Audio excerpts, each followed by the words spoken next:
Kita tengok pada ayat yang pertama, Allah Subhanahu wa taala mulakan surah ini dengan kalimah amma yatasaalun. Kata Allah Subhanahu wa taala, amma yatasaalun. Kalimah amma sebenarnya adalah bermula dengan huruf ain nun. An, harfu jar dekat situ. An iaitu tentang. An. Dan juga kalimah ma, mim alif, apa. Bismillahirrahmanirrahim. Assalamualaikum warahmatullahi wabarakatuh. Alhamdulillahi rabbil alamin. Nahmaduhu wa nasta'inuhu wa nastaghfiruh. Wa na'udzu billahi min syururi anfusina wa min sayyiati a'malina.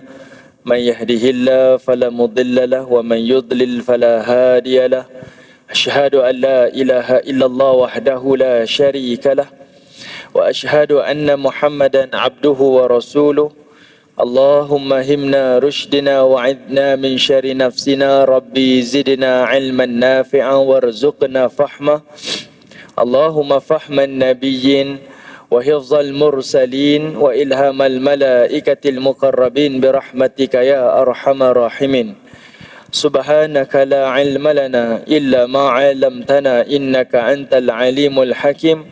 Wa la hawla wa la quwwata illa billahil aliyyul azim. Amma ba'. Alhamdulillah, pertamanya kita syukur pada Allah Subhanahu wa taala di atas kesempatan masa yang Allah izinkan kepada kita pada pagi ini untuk kita sama-sama berada di dalam majlis ilmu. Mudah-mudahan Allah Subhanahu wa taala melimpahkan kebaikan, kerahmatan, ketenangan dan juga keberkatan dalam kehidupan kita. Seperti mana yang selalu saya sebutkan kepada tuan-tuan, Nabi SAW telah bersabda, "Man yuridillahu bihi khaira yufaqihu fid din." Siapa yang Allah Ta'ala inginkan memilih daripada kalangan hambanya itu untuk diberikan khaira, iaitu merujuk kepada kebaikan dunia dan juga kebaikan akhirat, kata Nabi SAW, tandanya yufaqihu fiddin, iaitu Allah Ta'ala akan memberikan kefakihan dan kefahaman agama kepada hamba tersebut. Jadi salah satu cara Allah Ta'ala nak memberikan kefahaman agama kepada kita tidak lain dan tidak bukan, iaitu Allah Ta'ala akan memilih dan melorongkan kita untuk hadir dan duduk di dalam majlis-majlis ilmu. Mudah-mudahan kesempatan kita pada pagi ini dapat hadir dan duduk di dalam majlis ilmu. Mudah-mudahan Allah Ta'ala sedang memilih kita untuk diberikan kepada kita kefahaman agama dan juga kebaikan di dunia dan juga di akhirat, insya-Allah. Amin ya rabbal alamin. Tuan-tuan, ibu-ibu, ayah-ayah dirahmati oleh Allah, insya-Allah untuk pagi ini kita akan tadabbur satu surah, iaitu surah yang ke-78 di dalam Al-Quran, dikenali sebagai surah An-Naba.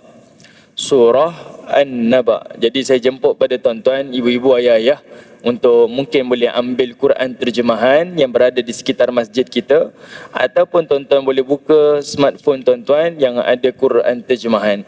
Mudah-mudahan kita mempelajari sedikit sebanyak ayat-ayat Allah. Mudah-mudahan dia menjadi peringatan yang baik kepada kita, memandu kehidupan kita supaya lebih baik di sisi Allah Subhanahu wa taala. Baik, surah An-Naba adalah surah yang pertama di juzuk yang ke-30. Sebab itu ayat pertama surah ini disebutkan amma yatasaalun, dan dia menjadi nama kepada juzuk yang ke-30, yang mana dalam masyarakat kita bahkan sebahagian orang Muslim memanggil juzuk yang ke-30 sebagai juzuk amma ataupun juz amma. Datang daripada mana tuan-tuan kalimah amma? Datangnya dalam surah An-Naba ayat yang pertama. Macamlah surah Al-Mulk kita juga panggil sebagai surah Tabarakalladzi, kan? Dan juga beberapa surah-surah yang lain dipanggil sempena dengan awal ayat di dalam surah-surah tersebut. Jadi surah Amma ataupun juzuk Amma adalah merujuk kepada surah An-Naba yang memberi nama kepada keseluruhan juzuk yang ke-30. Dia adalah surah yang pertama di juzuk yang ke-30 ataupun juzuk yang terakhir di dalam Al-Quran. Baik, keseluruhan di juzuk yang ke-30 ni tuan-tuan semuanya adalah surah Makkiyah. Maknanya kalau kita tengok daripada surah yang ke-78 sampailah surah yang ke-114 iaitu surah An-Nas, keseluruhan juzuk 30 ni semuanya adalah surah Makkiyah, surah yang diturunkan kepada Nabi sebelum Nabi hijrah.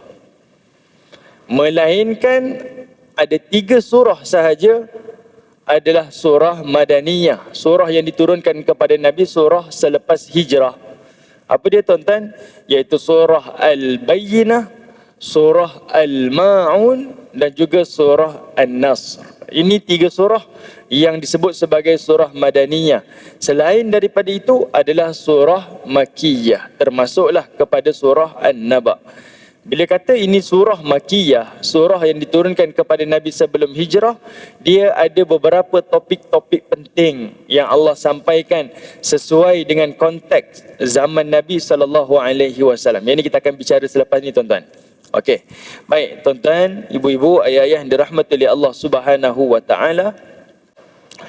Kita tengok pada ayat yang pertama, Allah Subhanahu wa taala mulakan surah ini dengan kalimah amma yatasaalun. Kata Allah Subhanahu wa taala amma yatasaalun. Kalimah amma sebenarnya adalah bermula dengan huruf ain nun. An, harfu jar dekat situ. An iaitu tentang. An. Dan juga kalimah ma, mim alif, apa. Sebenarnya dia adalah 2 kalimah. An dengan ma. Ada 2 kalimah dekat situ tuan-tuan. Tapi di sini dia menjadi 1 kalimah. Adalah sedikit hukum nahwu saraf sendiri, tapi saya tak ulaslah di sini tuan-tuan. Cuma nak nampakkan kepada tuan-tuan, jarang-jarang kita akan nampak kalimah ini dalam Quran, hanya beberapa tempat dan ada sebab-sebab tertentu. Namun hakikatnya dia adalah 2 kalimah, iaitu kalimah an dan juga kalimah ma. Okey, namun digabungkan menjadi amma yatasaalun. Kalimah amma bermaksud tentang apakah yatasaalun. Mereka ni, yakni orang Quraisy, saling bertanya-tanya. Ada benda yang mereka bincangkan, ada benda yang mereka bertanya-tanyakan. Kemudian ayat yang kedua, Allah Ta'ala jawab anin naba'il azim. Tu kalimah amma tadi tu, an tu tuan-tuan. Tuan-tuan ayat kedua tu ada kalimah an. Itu kalimah dia, an. Anin naba'il azim, tentang an-naba', berita besar, al-azim, yang maha besar. Baik, perhatikan kalimah an-naba' pada ayat yang kedua. Kalimah itulah yang menjadi nama kepada surah ini. Dan an-naba' di situ adalah berita besar. Kalau berita kecil, dalam bahasa Arab dipanggil sebagai al-khabar. Kalau berita besar dipanggil sebagai an-naba'. Sebab itu Nabi SAW dikenali sebagai An-Nabi. Kan Nabi ada gelaran An-Nabi dan juga Ar-Rasul. Ar-Rasul adalah utusan. An-Nabi penyampai, pembawa berita besar.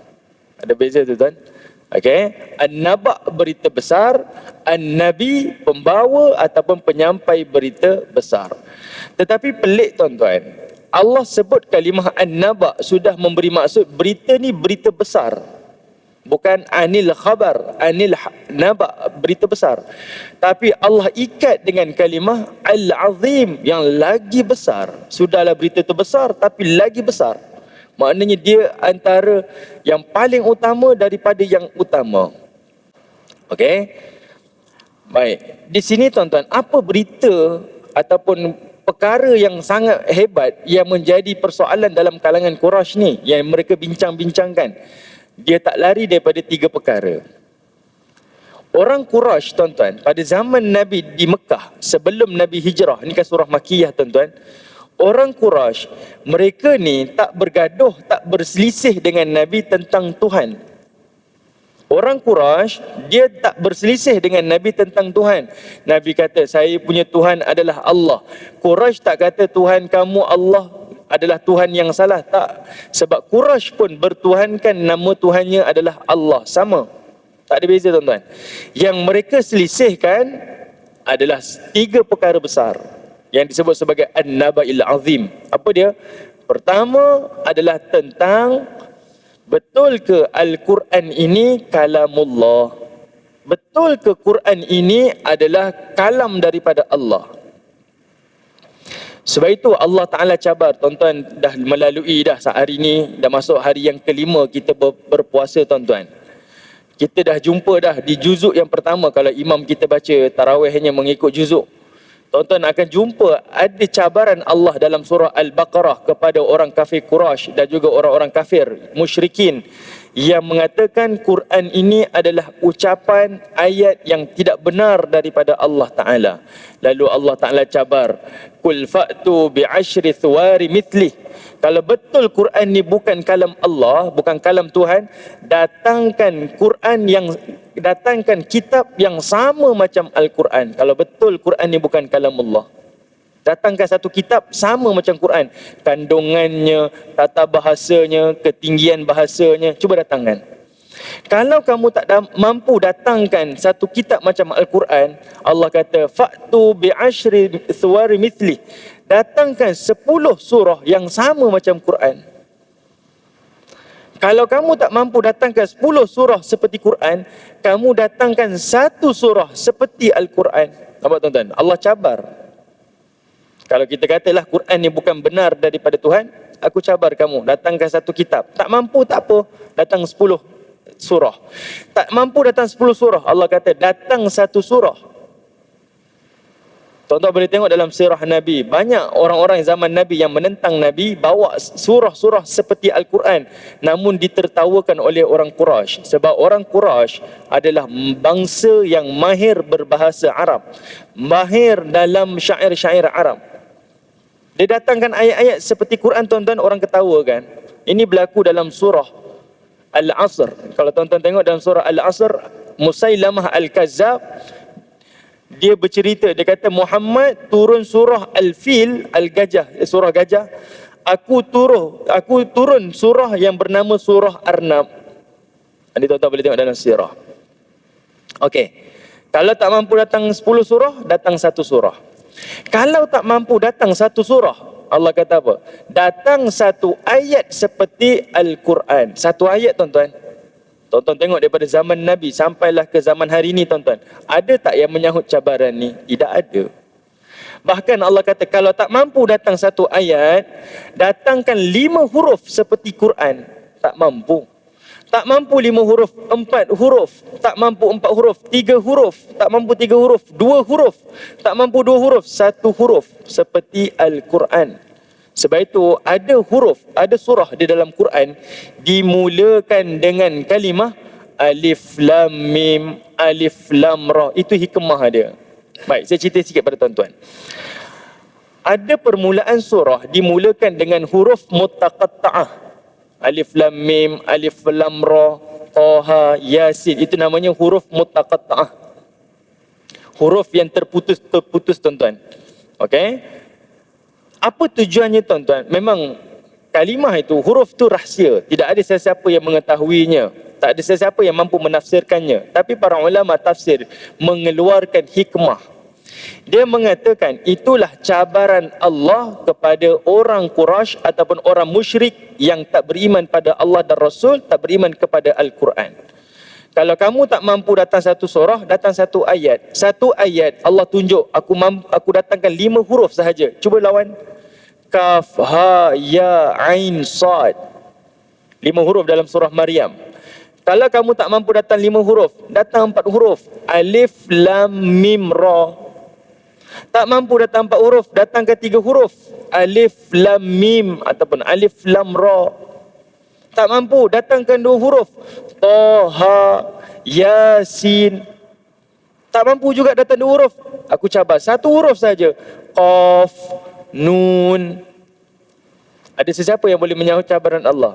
Tidak ada, tuan-tuan. Sampai hari ini, tuan-tuan carilah mana-mana bukti. Tidak ada sesuatu pun, manusia pun, bangsa pun, satu pemerintahan pun yang mampu mencipta satu Quran sama seperti Al-Quran. Satu kitab sama seperti Al-Quran. Tidak ada.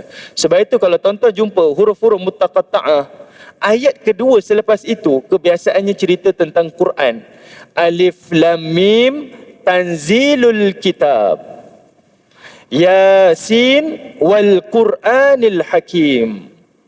Selalunya selepas huruf mutaqatta'ah mesti bercerita tentang Quran, mesti. Ada beberapa surah saja yang selepas huruf mutaqatta'ah tak sebut berkaitan tentang Quran. Ada dua. Tak silap saya dalam surah Rum, lagi satu dalam surah Al-Ankabut. Ini antara dua surah, atau ada satu lagi surah.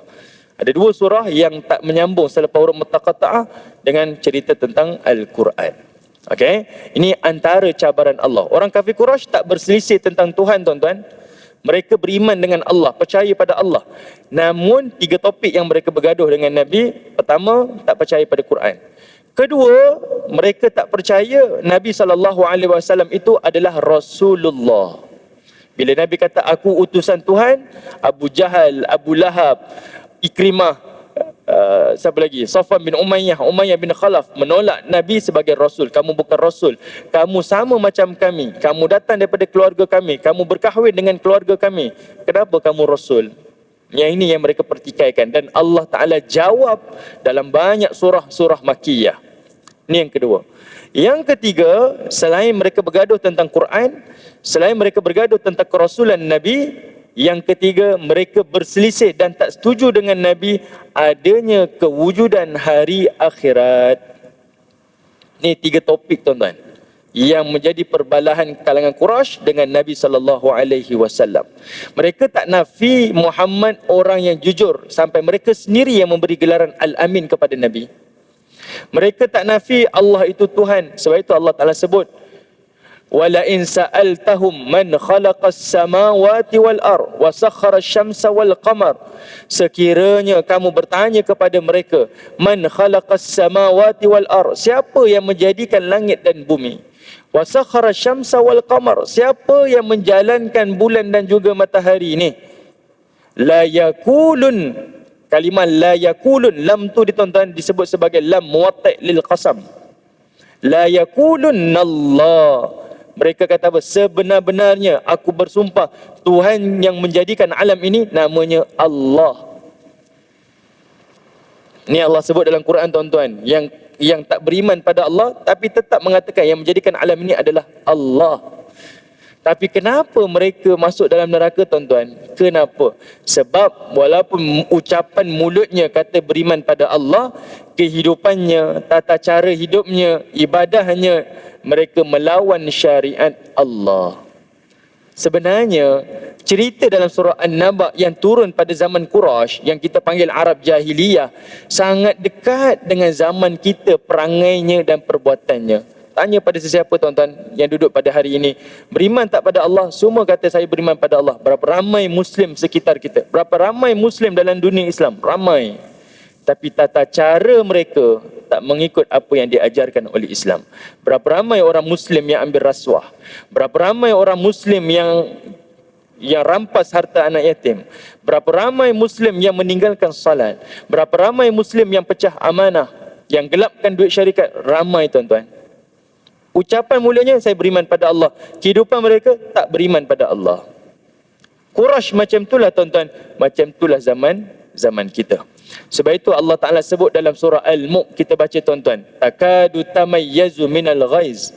Neraka ni hampir-hampir pecah kerana marah dengan penghuni neraka. Kullama ulkiya fiha fauj, dan kemudian mereka semua penghuni neraka ni dicampakkan ke dalam neraka dalam keadaan fauj, berkumpulan. Kemudian Allah sebut, sa'alahum khazanatuha alam ya'tikum nadhir, kata Allah Ta'ala. Penjaga-penjaga neraka, khazanatuha, khazanah itu maksudnya penjaga-penjaga neraka, yang bernama malaikat Zabaniyah, tanya kepada penghuni neraka, sa'alahum alam ya'tikum nadhir. Dialog penjaga neraka, tuan-tuan, alam ya'tikum nadhir, wahai penghuni neraka, tak datang kepada kamu dekat dunia dulu orang yang memberi peringatan, yang membawa nadhir, peringatan kepada kamu, iaitu Rasul. Surah Al-Mulk, tuan-tuan, baca setiap malam. Penghuni neraka jawab, tuan-tuan, Allah rakam dialog dia. Qalu bala. Ya, penghuni neraka jawab apa? Ya, bala, memang telah datang rasul-rasul pembawa peringatan. Qad ja'ana nadhirun fakadzabna. Telah datang rasul pembawa peringatan kepada kami, fakadzabna, tetapi kami dustakan rasul.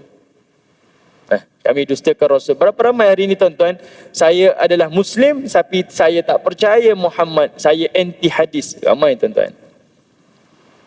Kemudian itu yang pertama tuan-tuan, ada 4 dosa yang dilakukan oleh penghuni neraka sampai dicampak dalam neraka. Tuan-tuan boleh tengok surah Al-Mulk. Pertama dia kata fakadzabna, kami dustakan rasul. Kedua, wa qulna ma nazzalallahu min syai'. Penghuni neraka kata apa? Wa qulna ma nazzalallahu min syai'. Dan kami telah berkata ma nazzalallahu min syai'. Allah tak turunkan apa-apa pun kepada kami.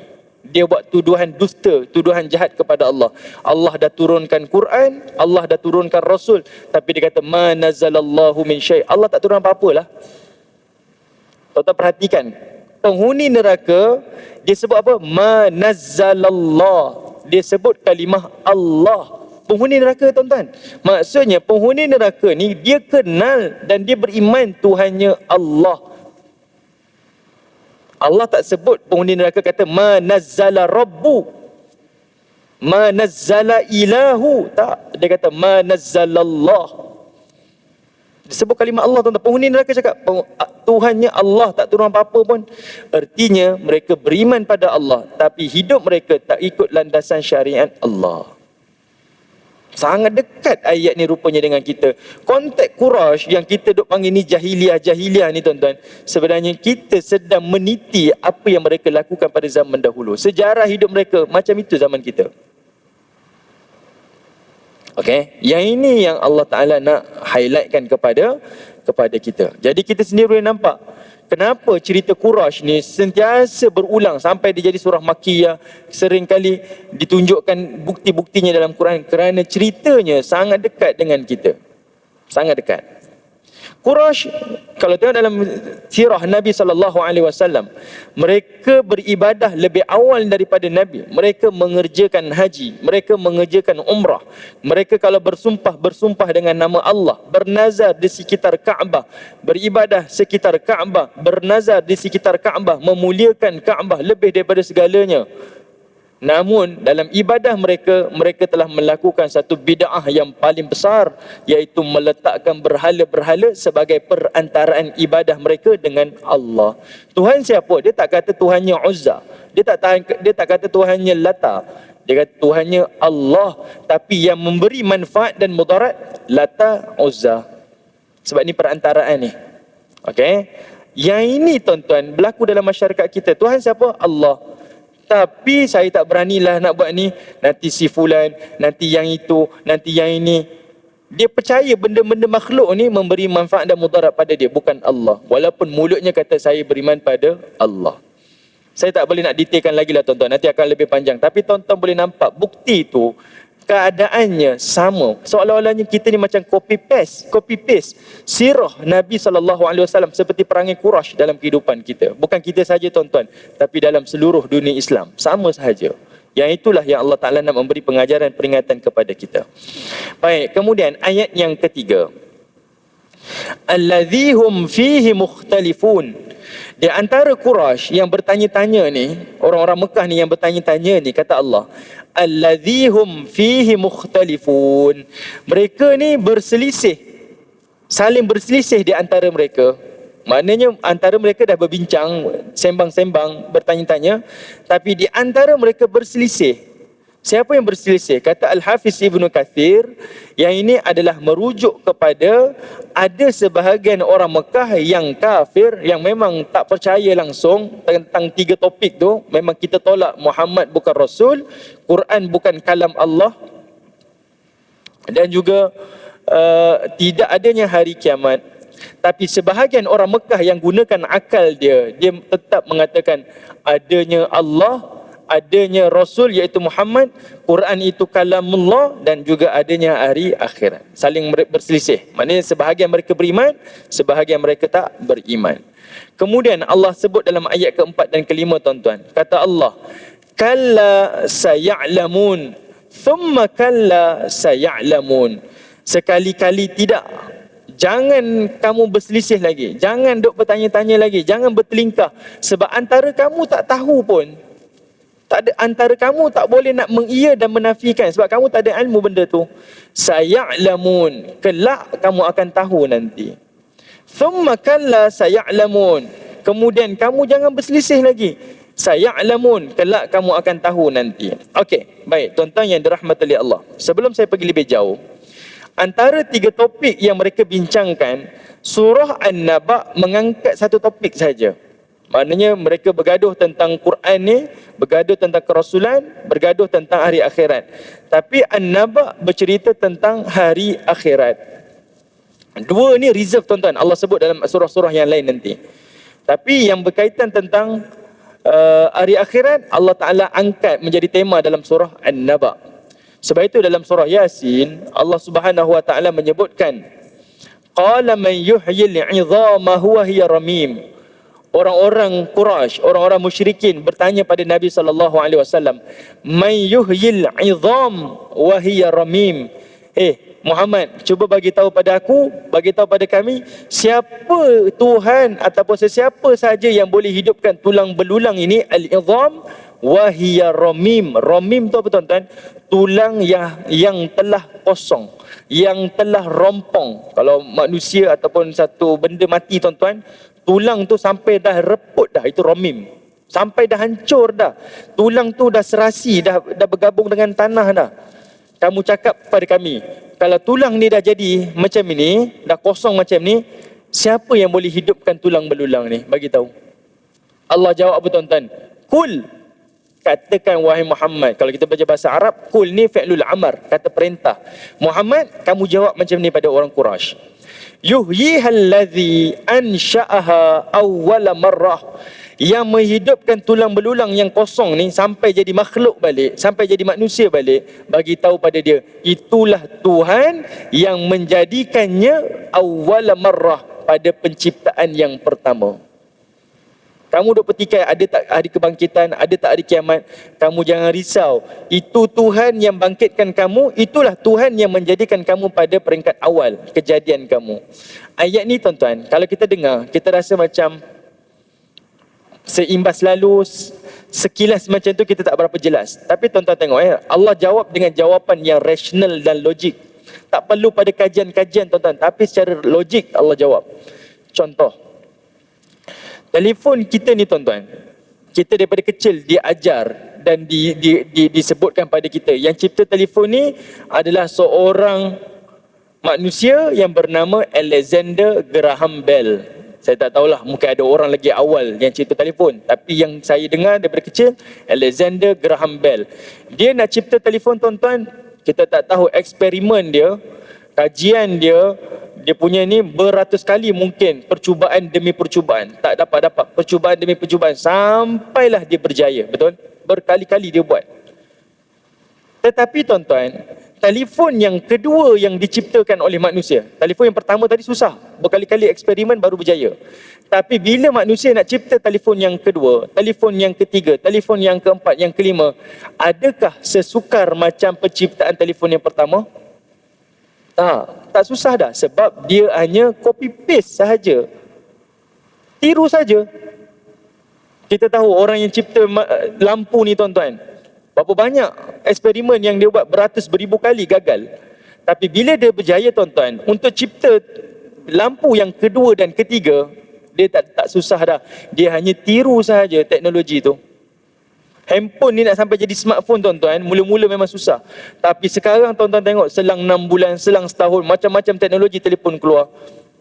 Dia jadi sangat laju, mudah, sebab benda tu hanya copy paste. Blueprint dah ada dah. Jadi Allah jawab tuan-tuan, kalau kejadian yang pertama yang kompleks itu aku boleh ciptakan kamu, kamu jangan tanya tentang kejadian kamu pada kali yang kedua. Itu sangat mudah untuk aku laksanakan. Walaupun Allah boleh cakap kun fayakun, tapi Allah nak manusia berfikir. Sebab itu Allah kata yuhyihallazi ansha'aha awwala marrah. Dia ialah Tuhan yang akan bangkitkan kamu.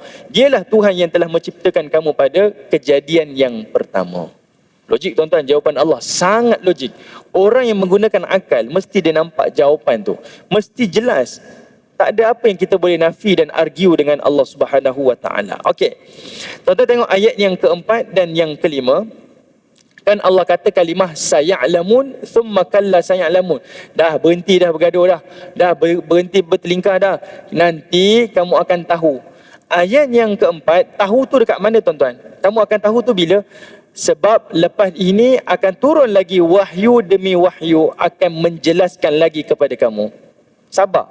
Jangan duk bergaduh-gaduh lagi. Kamu tunggu. Lepas ni akan ada dalil, iaitu melalui wahyu Nabi SAW, Al-Quran akan turun. Lepas ni kamu akan jumpa jawapan-jawapannya. Okey, itu antaranya lah yang disebutkan. Summa kalla saya'lamun. Nanti kamu akan tahu lagi sekali. Ada tak hari kiamat ataupun tidak? Kamu mati nanti, berdiri di yaumul mahsyar, masa itulah kamu boleh tengok ada ke tidak hari kiamat. Sebab itu dalam agama kita, dia ada ilmul yakin, ainul yakin, haqqul yakin. Ada 3 perkara. Tuan-tuan boleh tengok dalam surah Al-Kawthar. Ilmul yakin ni yang kita belajar dekat dunia ni tuan-tuan, daripada kalamullah, daripada kalam Nabi SAW melalui Quran dan hadis. Kita tak tahu cerita kiamat sampailah kita ada ilmu yang memberi keyakinan pada kita melalui Quran hadis. Ainul yakin, bila kita dah mati nanti berdiri di mahsyar, depan mata kita nampak mana neraka, mana syurga. Haqqul yakin, bila mana tuan-tuan dah berada dalam neraka ataupun tuan-tuan dah berada dalam syurga. Tapi kedua-dua yang tadi tu dah terlambat. Yang Allah bagi pilihan adalah pada ilmul yakin. Jadi kalla saya'lamun pada ayat yang kelima adalah merujuk kepada kamu mati nanti, masa itulah kamu nak tahu benda tu betul ataupun tidak, kamu tunggu nanti. Tapi dah terlambat. Okey, tuan-tuan yang dirahmati oleh Allah. Apa beza surah Al-Kawthar dengan surah An-Naba? Surah Al-Kawthar Allah sebut alhaakumut takatsur hatta zurtumul maqabir. Bukan surah Al-Kawthar, surah At-Takatsur. Kalla sawfa ta'lamun thumma kalla sawfa ta'lamun. Tapi surah An-Naba Allah kata kalla saya'lamun thumma kalla saya'lamun. Ada beza tuan-tuan. Surah An-Naba Allah guna kalimah saya'lamun. Surah At-Takatsur Allah guna kalimah sawfa ta'lamun. Ada kalimah saufa dengan kalimah sa. Surah ni digunakan sin saja. Pada surah At-Takatsur digunakan kalimah saufa. Apa beza tuan-tuan? Apa beza dia? Dua-dua ayat ini, saufa dengan sa, saya'lamun dengan saufa ta'lamun, dua-dua ni adalah future tense. Dua-dua ni adalah future tense. Kalimah sa dengan kalimah saufa merujuk kepada akan datang. Will, akan datang. Tetapi dua-dua memberi maksud yang berbeza. Kalau tuan-tuan jumpa pada ayat keempat, saya'lamun, sa, huruf sin, itu merujuk akan datang yang sangat dekat dah. Akan datang tapi dia dekat dah. Sangat hampir dah waktu tu dengan kamu. Tapi kalau Allah guna kalimah saufa ta'lamun dan surah Al-Takatsur, dia akan datang tapi dia jauh sedikit. Jelas tuan-tuan? Dia akan datang tapi masa dia, timing dia, jarak dia jauh sedikit berbanding dengan kalimah sa. Jelas? Boleh? Alright. Sebab kalau tuan-tuan tengok perbezaan dia, At-Takatsur, saufa itu merujuk kepada hidup kamu dekat dunia dan cerita tentang hari akhirat. Tapi pada kalimah saya'lamu ni cerita tentang dunia. Sebab sekarang ni kamu tak yakin, tak apa, nanti kamu akan tahu bila turunnya wahyu selepas ini. Ni cerita alam dunia. Dan summa kalla saya'lamun, cerita tentang kamu nak mati nanti kamu akan tahu. Ini cerita tentang dunia. At-Takatsur bercerita tentang hari akhirat. Okey. Baik, tuan-tuan yang dirahmati oleh Allah Subhanahu wa taala. Kita habis pukul apa? Habis pukul apa? Habis pukul apa? Okey, sikit tuan-tuan. Saya buat conclusion dari sini saja tuan-tuan. Jangan panjang-panjang lah. Okey. Okey. Baik. Tuan-tuan tengok ayat yang ke-6 sampai ayat yang ke-16. Yang ini tuan-tuan disebut sebagai dalil kauniyah. Dalil kauniyah. Bukti-bukti semula jadi. Maknanya, bila Allah Ta'ala nak cerita tentang kiamat, Allah Ta'ala ni tunjukkan secara logik dan secara mudah kiamat ni wujud ataupun tidak. Nak kata kiamat ni takkanlah sampai kita dah mati, dibangkitkan baru lah betul lah kiamat. Tapi dah mati tuan-tuan, dah tak boleh nak beramal. Itu menjadi sia-sia. Tapi Allah ajar kita, kamu nak tengok kiamat ni betul-betul terjadi ataupun tidak, kamu tengok bukti-buktinya ada dekat alam ni. Dan Allah sebut daripada ayat yang ke-6 sampai ayat yang ke-16. Bukti itu ada. Kamu tengok, kamu akan nampak. Dan kamu akan meyakini adanya hari kiamat. Contoh tuan-tuan, ni ending dia. Saya tak ulas satu-satu, nanti kita akan jumpa pada pertemuan yang akan datang. Cuma saya nak bagi tuan-tuan. Tuan-tuan perhatikan ayat 14, 15, 16. 14, 15, 16. Saya bagi clue je. Pada ayat 14 Allah kata apa? Wa anzalna minal mu'sirati thajjaja. Kami turunkan air hujan daripada awan langit yang diperah sampai mencurah-curah air hujan dia. Linukhrija bihi habban wa nabata. Dan daripada air hujan tu timpa kepada tanah, tanah keluarkan habba iaitu biji-bijian, wa nabata dan juga tumbuh-tumbuhan. Wa jannatin alfafa, bukan sekadar tumbuh biji dan tumbuhan tuan-tuan, bahkan kata Allah jadi kebun pula sangat subur melalui air hujan tadi. Apa clue Allah nak bagi tuan-tuan? Allah nak kita berfikir. Contoh, tuan-tuan makan biji mangga tuan-tuan. Sekarang ni tengah musim apa yang daripada Perlis tu? Harum manis kan? Pagi-pagi puasa cerita harum manis pula tuan-tuan. Tuan-tuan nampak harum manis tu, kita makan, habis, tinggal biji tuan-tuan. Mati dah biji tu. Tuan-tuan letak atas tanah, biarkan. Seminggu dua tuan-tuan tengok apa yang berlaku. Akan keluar tunas daripada biji tu. Kita tahu biji tu dah mati tuan-tuan, dah mati. Tapi keluar tunas tuan-tuan. Lepas keluar tunas tuan-tuan, elok pula dia menjala, jadi pokok balik. Jadi pohon yang sempurna, keluar buah-buah yang lain pula. Betul ke tidak? Allah tunjuk pada kita, kalau makanan kamu yang mati pun aku boleh hidupkan, kamu mati, aku hidupkan pada hari kebangkitan, bukan masalah besar. Allah Ta'ala nak kita berfikir, nak cerita tentang kiamat sampai hari kiamat. Dah berdiri di hari kiamat, baru nak tengok kiamat, dah terlambat nak beramal. Allah datangkan bukti-bukti pada alam ni.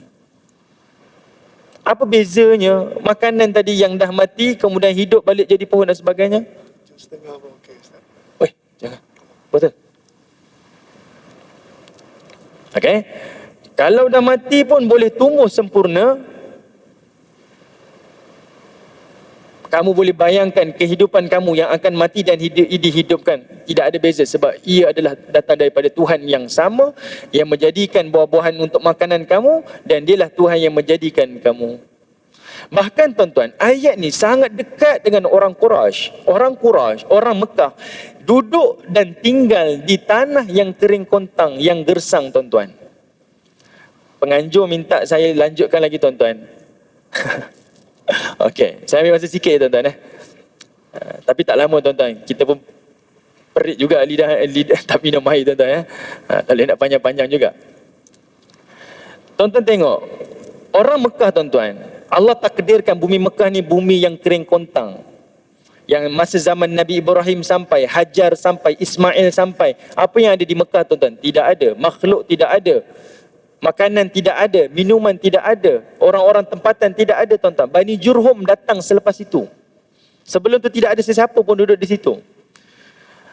Allah nak kata seolah-olahnya tuan-tuan, wahai Quraisy, wahai orang Mekah, kamu jadi saksi bumi ni bumi yang kering kontang, tidak ada apa-apa hasil pun, tak ada apa-apa kehidupan pun. Tapi hari ni kamu menjadi saksi bumi ni jadi apa? Bumi Mekah tu. Kamu tengok di situ kamu dapat berkeluarga, di situlah dapat kamu makan dan minum, di situlah dapat kamu membina generasi, membina pemerintahan dan sebagainya. Bahkan di bumi Mekah lebih banyak makanan daripada di negeri-negeri yang lain. Daripada bumi yang mati, akhirnya bumi itu hidup. Sampai hari ini tuan-tuan kita menjadi saksi, Mekah tempat yang sangat barakah. Apa yang tak ada dekat Mekah tuan-tuan? Starbucks ada. McDonald ada. Saya duduk di Anjum tuan-tuan. Musim Ramadan tahun 2019. Duduk di Anjum.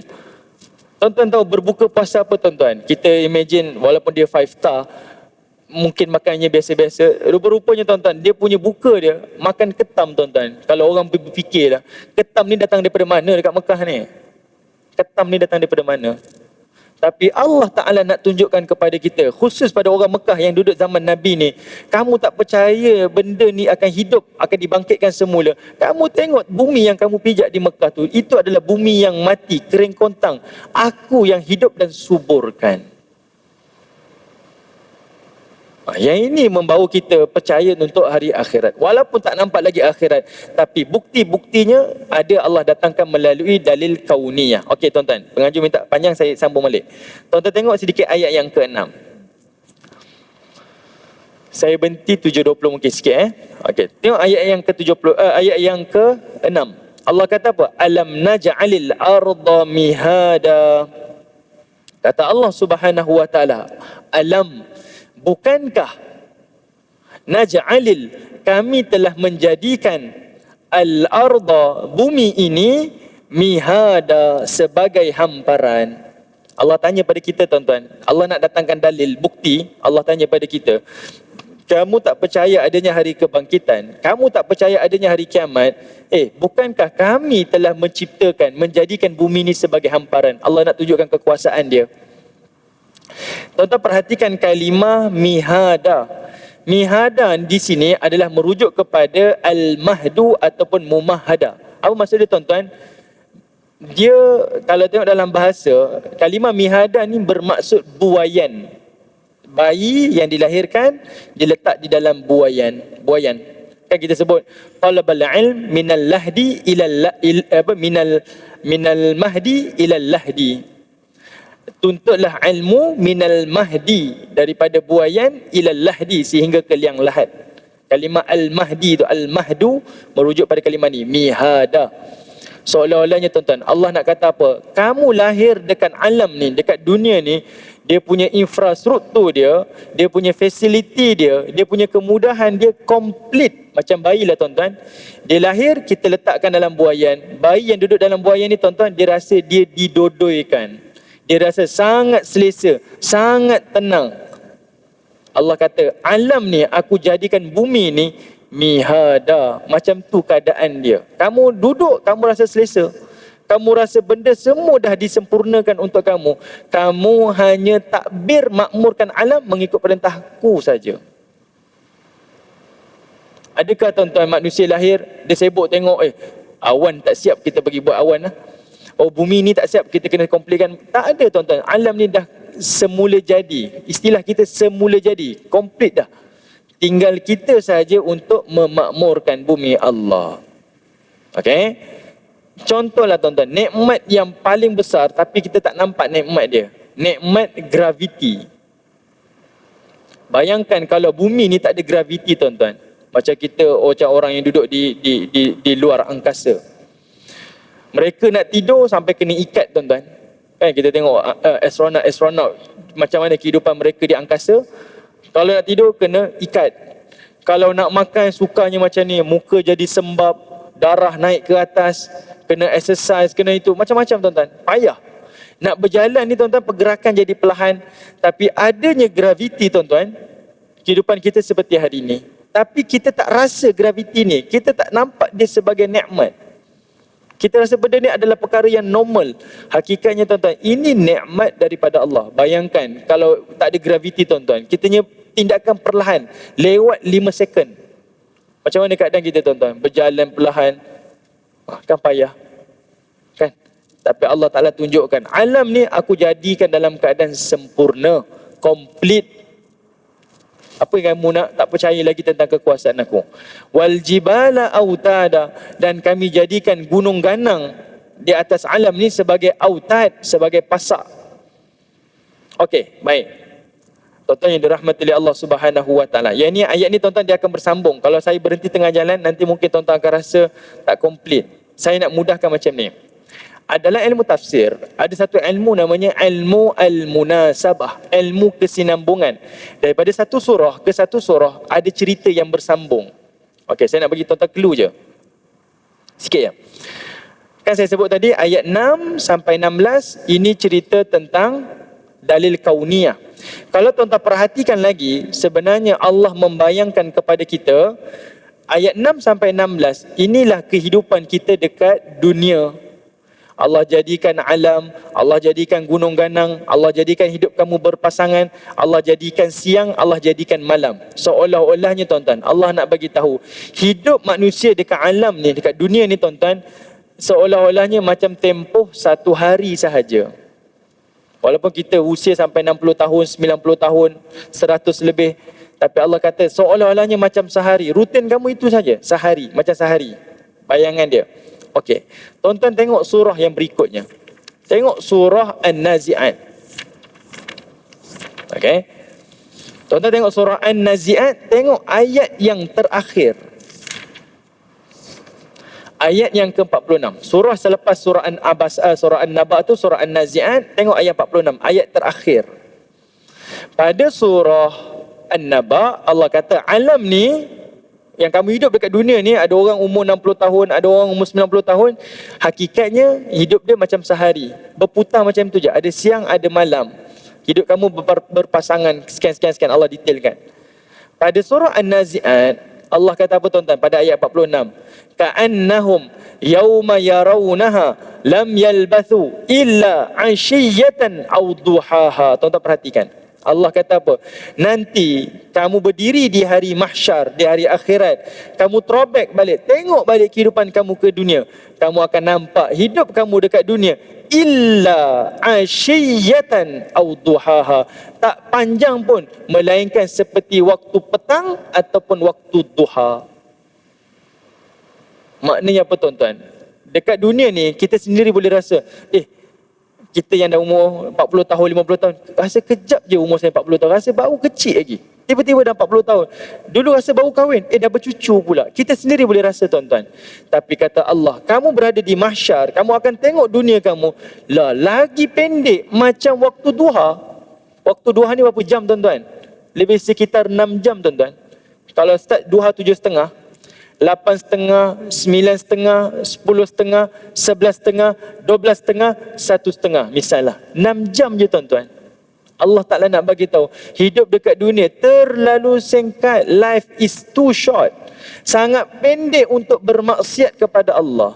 Sangat pendek untuk kamu putus asa daripada beribadah kepada Allah. Pendek sangat. Sabar je sikit. Tuan-tuan sendiri boleh tengok hidup kamu dekat dunia tak macam petang, tak macam waktu duha. Itu saja, pendek. Kalau kita faham ni tuan-tuan, kita rasa apa? Kalau saya susah dekat dunia, tak susah lama pun. Pendek je waktu tu. Pendek sangat. Susah-susah kita dekat dunia tuan-tuan, kita ada keluarga yang boleh bantu kita. Tapi susah di hari akhirat, kita bersendirian tuan-tuan. Susah kita dekat dunia tuan-tuan, musim PKP, ada orang kena buang kerja, ada orang itu ini tuan-tuan. Susah kita dekat musim sekarang dekat dunia ni tuan-tuan. Walaupun setahun dalam keadaan macam ni, masih lagi boleh makan walaupun tak sesenang macam dulu. Tapi susah akhirat tuan-tuan, bukan susah, tapi susah dalam keadaan diazab oleh Allah. Kita susah dekat dunia, belum azab tuan-tuan, belum kena hukuman, bukan kena seksa, hanya ditarik nikmat sedikit. Hari akhirat susah dia adalah dalam keadaan diazab. Jadi berbaloi ke tidak tuan-tuan untuk bermaksiat dekat dunia yang sementara, untuk akhirat yang selamanya dalam keadaan susah payah dan diazab. Baik yang singkat ini dalam keadaan ketaatan pada Allah, supaya berbaloi dekat akhirat yang selama-lamanya kita menikmati kenikmatan daripada Allah. Jadi ayat ni tuan-tuan sebenarnya sebagai kekuatan pada kita. Kalau kita rasa lelah beribadah, tak lama, sikit je. Contohlah, ni musim-musim Ramadan tuan-tuan.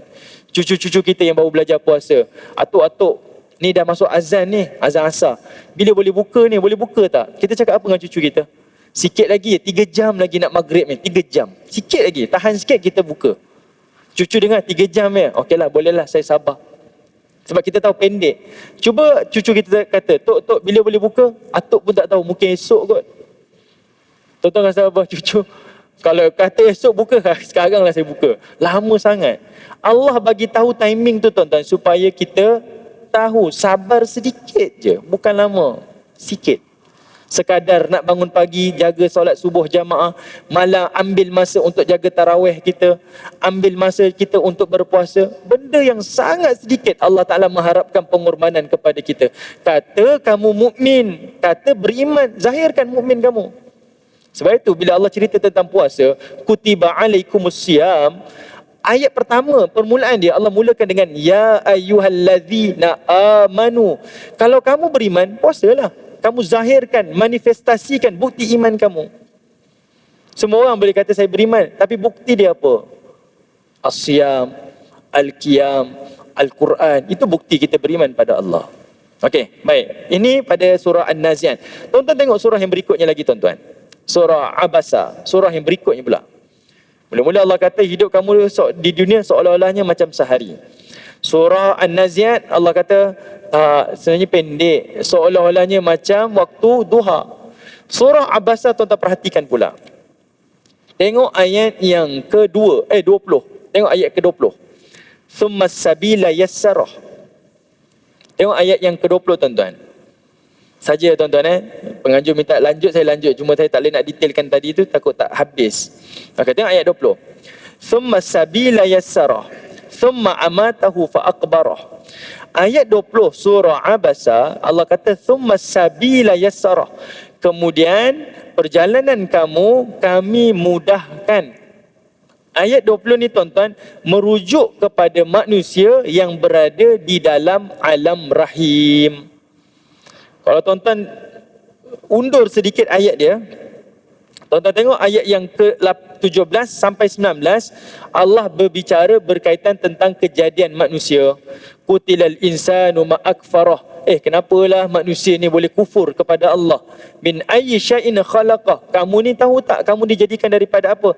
Min nutfatin khalaqahu faqaddarah. Kamu dijadikan daripada air mani yang diciptakan dan ditentukan qadar dia, takdir dia. Allah cerita tentang kejadian kita. Kemudian Allah kata, "Tsumma sabila yassara." Kemudian kami mudahkan perjalanan dia. Ayat ni para ulama tafsir kata merujuk kepada alam rahim. Seorang manusia ketika dia janin dalam rahim ibu ni tuan-tuan, siapa yang mudahkan dia dalam janin ibu dia? Allah Ta'ala. Adakah ibu dia menentukan? Tuan-tuan, tak. Ibu masa mengandung tuan-tuan, dia makan dan makan. Ayah-ayah percayalah, mesti tahu kan. Mengidam dan mengidam. Itu saja. Yang membentuk anak ini, yang memberi makan kepada anak, Allah. Yang memberi minum pada anak, Allah. Yang pusingkan anak tuan-tuan sampai timing dia nak lahir, daripada kepala ke atas, kemudian kepala ke bawah nak keluar daripada rahim, Allah. Adakah ayah yang bantu? Tak. Adakah Allah bantu? Tak. Adakah doktor bantu? Tak. Adakah tukang urut bantu? Tak. Anak puan ni nampaknya macam songsang ni. Kita jumpa tukang urut, dia kata saya boleh pusingkan anak. Tak ada tuan-tuan, ilmu perubatan tak ada macam tu. Dia pusing atas kehendak Allah.